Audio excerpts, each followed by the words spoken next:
Hello students, पहलवान Gurudeen group of college के अंतर्गत आने वाले पहलवान गुरुदीन महिला महाविद्यालय की इतिहास विभाग अध्यक्ष मैं साधना नागल एक बार फिर इतिहास का एक नया वीडियो लेकर उपस्थित हुई हूँ। यह वीडियो आपके सिलेबस से संबंधित है। वीडियो को लाइक और शेयर जरूर करें। अपनी स्टडी को नियमित रखने के लिए पहलवान गुरुदीन के यूट्यूब चैनल को सब्सक्राइब करें और बेल आइकन दबाएं ताकि आपको नए वीडियो की नोटिफिकेशन मिलती रहे। इस वीडियो में मैं आपको भारत में अंग्रेजों के आगमन के बारे में बताऊंगी। भारत में अंग्रेजों का आगमन। वास्को डी गामा द्वारा भारत के लिए सामुद्रिक मार्ग खोजने के बाद इंग्लैंड के व्यापारी भी भारत के साथ व्यापार करने की आकांक्षा से प्रेरित हुए थे। उन्होंने राजा हेनरी सप्तम को प्रार्थना पत्र प्रस्तुत किया और अनुमति देने की प्रार्थना की, लेकिन उस समय उन्हें सफलता नहीं मिल सकी। इसके कई कारण थे। प्रथम, पहले अंग्रेजों ने यह प्रयास किया था कि उत्तर पश्चिम तथा उत्तर पूर्व से भारत जाने के मार्ग की खोज की जाए। इसमें असफल होने के बाद उन्होंने भी केप ऑफ गुड होप मार्ग पर अपना ध्यान केंद्रित किया। द्वितीय, पोप ने विश्व को स्पेन और पुर्तगाल के मध्य विभाजित कर दिया था। हेनरी अष्टम के शासनकाल में इंग्लैंड ने पोप की सत्ता मानने से इनकार कर दिया। इससे यह बाधा समाप्त हो गई। तृतीय, इंग्लैंड के मल्लाहों ड्रेक और हॉकिंस ने इंग्लैंड के नाविकों को प्रेरणा प्रदान की। ड्रेक ने समस्त विश्व की यात्रा की। चतुर्थ, 1588 ईस्वी में इंग्लैंड ने एलिजाबेथ के शासनकाल में स्पेन के शक्तिशाली नाविक बेड़े आर्मेडा को पराजित करके समुद्र पर अपना प्रभुत्व स्थापित कर लिया। इस प्रकार भारत के साथ व्यापार करने की यह अंतिम बाधा समाप्त हो गई।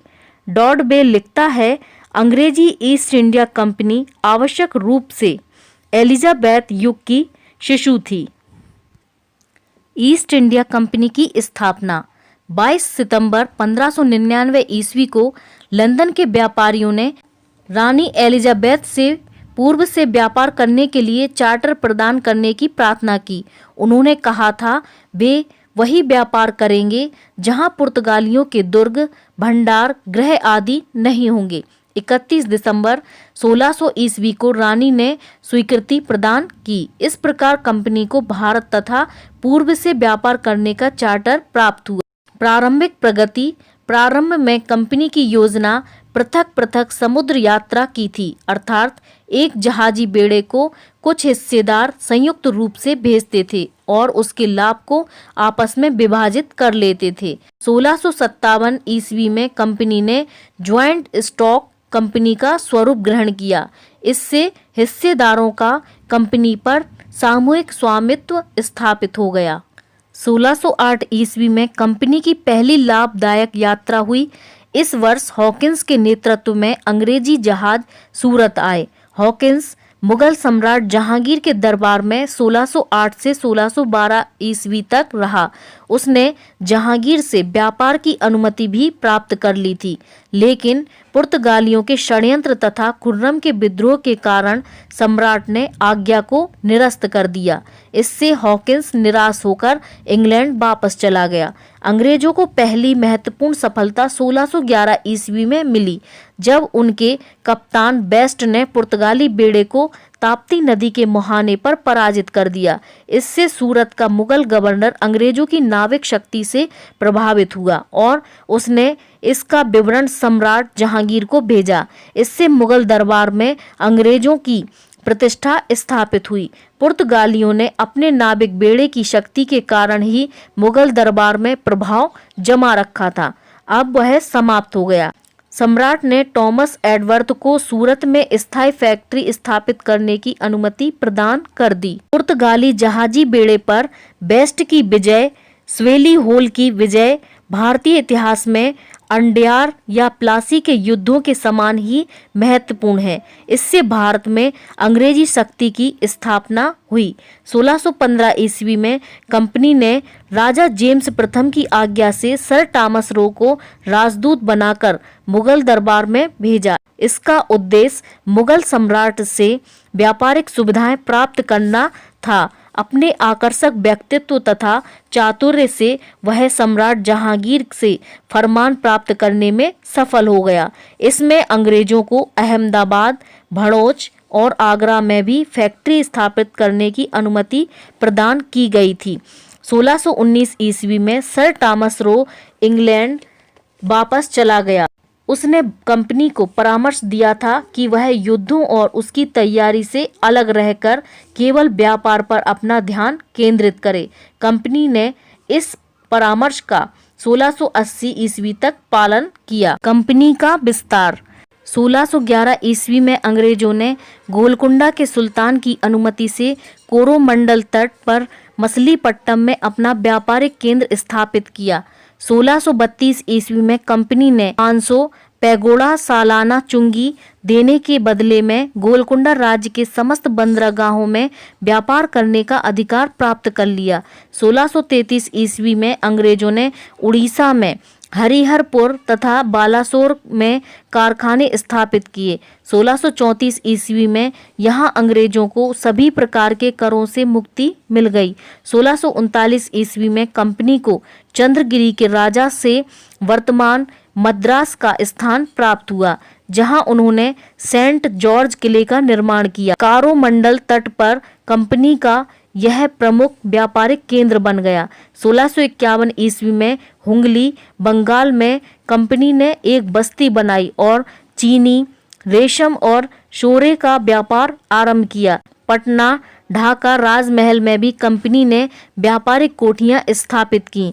यहाँ वार्षिक कर के बदले कंपनी ने कर मुक्त व्यापार का अधिकार प्राप्त कर लिया, लेकिन कर्मचारियों की धन की मांग से वह तंग आ गई थी, अतः व्यापार के लिए सुरक्षित स्थान प्राप्त करना चाहती थी।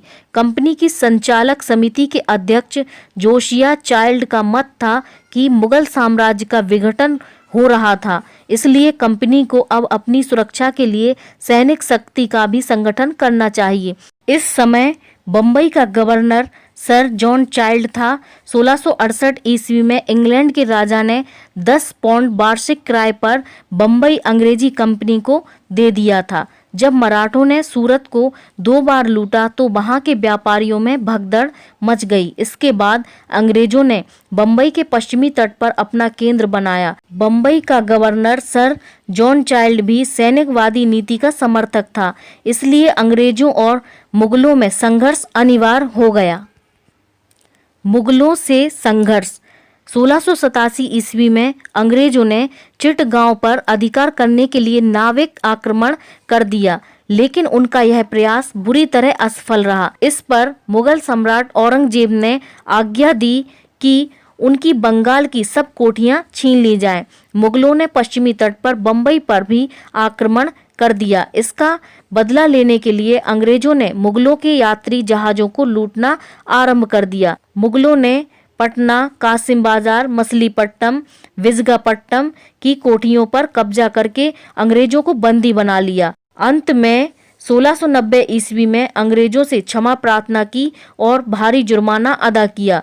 औरंगजेब उन्हें तुच्छ समझता था, अतः उसने उनको क्षमा करके कोठियां वापस कर दी और व्यापार की आज्ञा दे दी। अब बंगाल में उन्होंने सुतनाती को अपना केंद्र बनाया, क्योंकि यह समुद्र के निकट था। सुतनाती के पास कालीकटा और गोविंदपुर 2 अन्य गांव थे। कालीकटा के नाम पर इस व्यापारिक केंद्र का नाम कलकत्ता पड़ा। 1700 ईस्वी में यहाँ उन्होंने फोर्ट विलियम का निर्माण किया। कंपनी की स्थिति सुदृढ़ होना 1707 ईस्वी में औरंगजेब की मृत्यु के पश्चात कंपनी की स्थिति सुदृढ़ हो गई। 1717 ईस्वी में कंपनी ने सम्राट फर्रुखसियार से गुजरात, हैदराबाद और बंगाल के सूबेदारों के नाम 3 फरमान प्राप्त किए, जिनमें उन्हें निम्नलिखित अधिकार प्रदान किए गए थे। बंगाल के सूबेदार को आज्ञा दी गई कि वह 3000 रुपए वार्षिक कर के बदले में अंग्रेज कंपनी को कर मुक्त व्यापार करने दें। हैदराबाद प्रांत में कंपनी को मद्रास के लगान के अतिरिक्त सब करों से मुक्त कर दिया गया, क्योंकि गोलकुंडा राज्य में उसे कर मुक्त व्यापार का अधिकार प्राप्त था। गुजरात प्रांत में सूरत बंदरगाह में उसे 10,000 रुपये वार्षिक कर के बदले सब करों से मुक्त कर दिया गया। कलकत्ता के निकटवर्ती गांव की जमींदारी खरीदने का अधिकार कंपनी को दिया गया। मद्रास से लगे हुए गांव उसे लौटा दिए गए। हैदराबाद में कंपनी के कर मुक्त व्यापार के अधिकार को पुष्ट किया गया। बम्बई में कंपनी द्वारा ढाले गए सिक्कों को समस्त भारत में स्वीकृत मुद्रा माना गया। विजयपट्टनम में कंपनी को भूमि संबंधी सुविधा दी गई। स्थानीय रक्षा के लिए कंपनी को सैनिक रखने की अनुमति दी गई। इन आज्ञा पत्रों ने कंपनी को असीमित शक्ति प्रदान की। इतिहासकार ओरमे ने इन्हें कंपनी का मैग्ना कार्टा कहा है। यूनाइटेड ईस्ट इंडिया कंपनी का गठन। भारत में कंपनी के बढ़ते हुए व्यापार तथा लाभ से इंग्लैंड के अन्य व्यापारियों को ईर्ष्या होने लगी। कुछ व्यापारी चोरी छुपे पूर्व में व्यापार के लिए जहाज भेजने लगे। 1661 ईस्वी में राजा चार्ल्स द्वितीय ने ऐसे जहाजों को पकड़कर इंग्लैंड भेजने की आज्ञा दी। 1688 ईस्वी में शानदार क्रांति के फलस्वरूप हिंग दल सत्ता में आ गया, जो ईस्ट इंडिया कंपनी के व्यापारिक एकाधिकार का विरोधी था। कंपनी के विरोधियों ने 1698 ईस्वी में न्यू कंपनी का गठन किया और सरकार को ऋण देकर पूर्व से व्यापार करने का एकाधिकार प्राप्त कर लिया। पुरानी कंपनी को पूर्व से व्यापार बंद करने के लिए 3 वर्ष का समय दिया गया, लेकिन कंपनी ने ऋण का एक भाग सरकार को देकर उसी अनुपात में व्यापार करने का अधिकार पुनः प्राप्त कर लिया। इसका फल यह हुआ कि अब 2 कंपनियां पूर्व से व्यापार कर रही थीं। उनकी पारस्परिक प्रतिस्पर्धा से दोनों को हानि हुई। अंत में ब्रिटिश सरकार ने जोर डालकर 1702 ईस्वी में दोनों कंपनियों में समझौता करा दिया। 1708 में दोनों को मिलाकर यूनाइटेड ईस्ट इंडिया कंपनी का गठन किया गया। इस प्रकार 1744 ईस्वी में आंग्ल फ्रांसीसी संघर्ष जब आरंभ हुआ, कर्नाटक में राजनीतिक अराजकता तथा आर्थिक विनाश की स्थिति थी। अर्काट में अनवरुद्दीन नवाब था। त्रिचनापल्ली और तंजौर में हिंदू शासक थे। इनके अतिरिक्त 3 यूरोपीय केंद्र थे। पांडिचेरी में फ्रांसीसी, नागापट्टनम में डच और मद्रास में अंग्रेज। ये सभी स्थान दुर्गीकृत थे।